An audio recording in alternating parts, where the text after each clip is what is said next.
I olrhain hanes Met Caerdydd, mae rhaid sôn am Inter Caerdydd, un o glybiau gwreiddiol y gyngrair. Nawr, fe ffennon nhw'n ail, beder gwaith. Gan sicrhau noddwyr ar un adeg a newid I henw I Inter Cable Tel. Ond, diflannodd y noddwyr a diflannodd yr arian.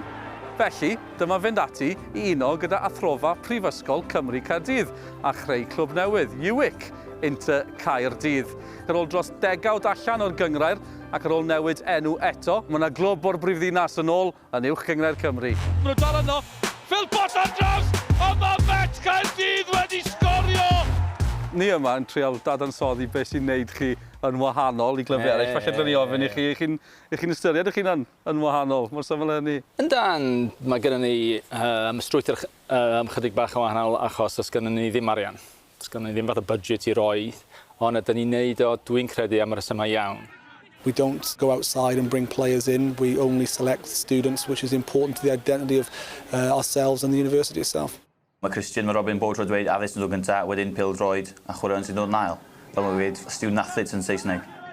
In January there'll be a transfer window. Other clubs will be going out to buy players, sign players. You're not in that situation. So how does it work practically? No, our chairman's too tight to spend money. No, what happens, we had our Freshers Week this week. 207 students signed up yesterday to be part of the trial. And then come January, if they're good enough for the first team squad, then they'll be able to play for us. Mae rhaid I ni weithio efo'r chwaraewyr ysgynnon ni. Os ydyn ni yn rhoi ychydig o ffydd yn hynna, wel dyna be ydi y ffordd. Have you enjoyed the early few games in the Welsh Premier? It's been fantastic. We knew it wouldn't be an easy trip and the quality of the teams would be very strong. You know, we haven't panicked, we haven't worried, we've just worked about what we need to do to improve and to learn. A'i dachrau daith yw hyn I chi? Ia, wel mae'n jyst yn rhan arall o'r daith I ni. Wrth gwrs, mae ddim yn beth sy'n mynd ymlaen o hyd a mae rhaid I ti fynd yn ôl, so byddwn ni'n gwybod ar ôl y dechrau dyn ni wedi gael yn y gyngrair.